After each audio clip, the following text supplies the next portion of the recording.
আমার না বিশ্বাসই হচ্ছে না। মাত্র একদিন আগে যেখানে অনিশ্চিত ছিল যে বাংলাদেশ শেষ পর্যন্ত আসিয়ান থেকে আমন্ত্রণ পাবে কিনা কিংবা ফুটবল ফেডারেশনের সিদ্ধান্ত নেবে কিনা, এই যে এত সব অনিশ্চয়তা কয়েক ঘন্টার ব্যবধানেই কেটে গেছে।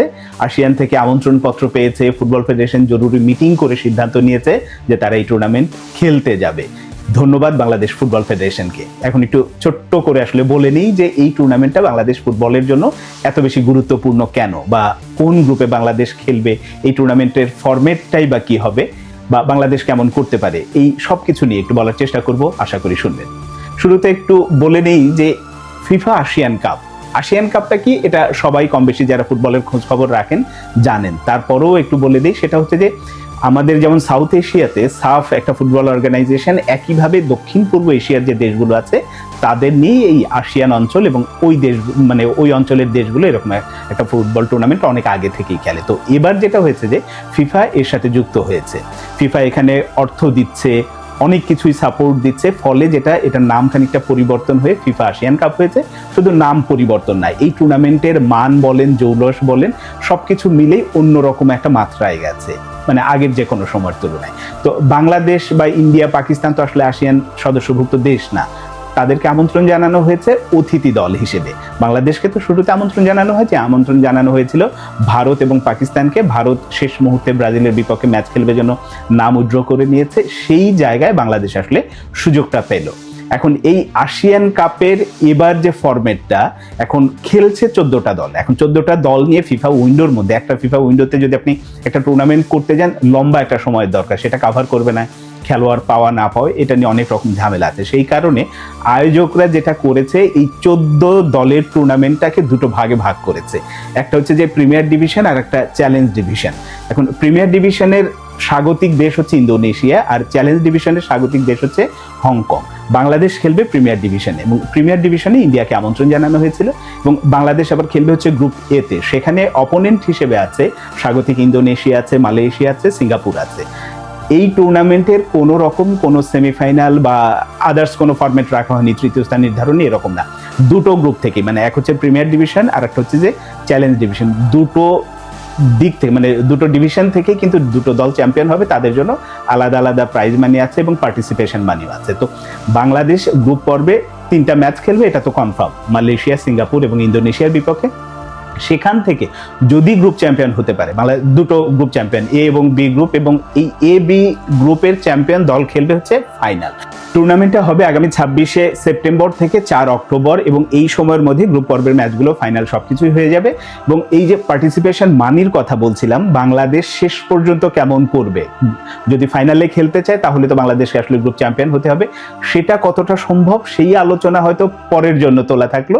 কিন্তু পার্টিসিপেট করছে এই টুর্নামেন্টে, এই বাবদ বাংলাদেশ কিন্তু প্রায় 1.5 কোটি টাকার মতো পাবে, আরো আনুষঙ্গিক যদি মিলিয়ে ম্যাচ ফি অন্যান্য হিসেব করা হয় প্রায় 2 কোটি টাকার কাছাকাছি যাবে। এইটা হচ্ছে বাংলাদেশের জন্য একটা বড় প্রাপ্তি। আমি টাকাটাকেও বড় করে দেখতে চাই না, আমি বড় করে দেখতে চাই যে বাংলাদেশের ফুটবল প্রেমীরা দীর্ঘদিন হলো, আমরা তো সাফ কেন্দ্রিক এক ধরনের স্বপ্ন দেখি, বা একটা ইন্টারন্যাশনাল ম্যাচ হলেই সেই ম্যাচ দেখা নেই হচ্ছে, সেই উন্মাদনাতেই আসলে আমরা মেতে থাকি। কিন্তু এরকম একটা টুর্নামেন্টে যখন খেলতে যাবে বাংলাদেশের চেয়ে ওপরের দিকে র্যাঙ্কিং এর দল, তাদের বিপক্ষে কেমন করে, আর কেমন করে এই স্বপ্ন বা সম্ভাবনাটা কখন আসলে কথা বলা হচ্ছে, যখন আমাদের বাংলাদেশ দলটা একটা পরিবর্তিত পরিস্থিতির ভেতর দিয়ে যাচ্ছে, একটা রেভুলেশন যদি বলি সেই রকম হচ্ছে বংশোদ্ভূত প্লেয়ারদের নিয়ে।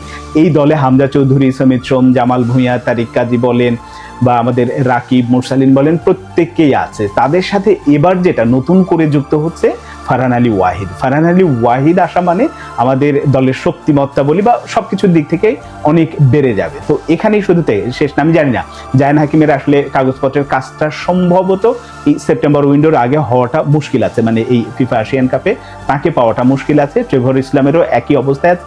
কিন্তু এই যে দলটা হচ্ছে, এর পাশাপাশি আরো একটা জায়গায় সম্ভাবনা আছে, সেটা হচ্ছে যে অনূর্ধ্ব 20 দল যেটা এএফসি এশিয়ান কাপ বাছাই পর্ব খেলতে যাবে, ওই দলের খেলা তার আগেই শেষ হয়ে যাবে, এবং সেখান থেকে অবাক হব না, আমি যতটুকু জানি, আমার তথ্য যতটুকু বলে সেটা হচ্ছে যে অ্যাডাম আব্বাস বা মাহি যদি আসলে ভালো করেন, ভালো পারফর্ম নিজেদের ওইভাবে আসলে মেলে ধরতে পারেন, তাহলে কিন্তু টমাস ডুলি অনূর্ধ্ব 20 দলের এই দুজনকেও মূল স্কোয়াডে ডাকতে পারে, জাতীয় দলের স্কোয়াডে ডাকতে পারে, এটা অসম্ভব না। আমি যতটুকু জানি এরকম সম্ভাবনা আছে। এখন তাদের পারফরমেন্সের উপরে নির্ভর করছে তারা কেমন করে। থাইল্যান্ডের প্রস্তুতি ম্যাচ খেলবে, সেখান থেকে তারা মূল বাছাই পর্বে খেলতে যাবে। সেই টুর্নামেন্টগুলো টমাস ডুলি খুব ভালোভাবেই দেখবেন। যদি তারা ভালো কিছু করেন তাহলে অবশ্যই জাতীয় দলের ক্যাম্পে তাদেরকে ডাকা হবে।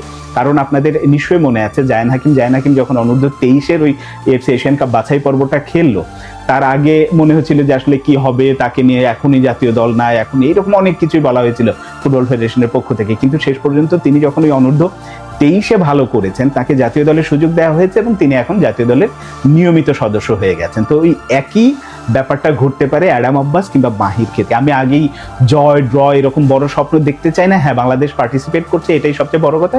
কারণ সাফের আগে এইরকম 3টা ম্যাচ খেলা বা এরকম একটা টুর্নামেন্টের এক্সপিরিয়েন্স নিয়ে আসা, সেটা টোটাল দলের মানসিক অবস্থায় বদলে দেবে। তো সেই কারণে আর যদি ভালো করে বাংলাদেশ, যদি শেষ পর্যন্ত এই 3 দলের বিপক্ষে দেখা গেল একেবারে অবাক করার মতো পারফরমেন্স করলো, সেটা তো আসলে মানে সোনায় সোহাগা হবে। শেষ পর্যন্ত বাংলাদেশ কেমন করবে জানি না, কিন্তু এই যে দ্রুততম সময়ের মধ্যে আসিয়ান থেকে আমন্ত্রণ পাওয়া, সেটার বিষয়ে ইতিবাচক সিদ্ধান্ত নেওয়া, বাংলাদেশ খেলতে যাবে, এখন প্রস্তুতি শুরু হবে, সবকিছু মিলে বাংলাদেশের ফুটবলের জন্য একটা অসাধারণ সময় অপেক্ষা করছে, এতে কোনো সন্দেহ নেই।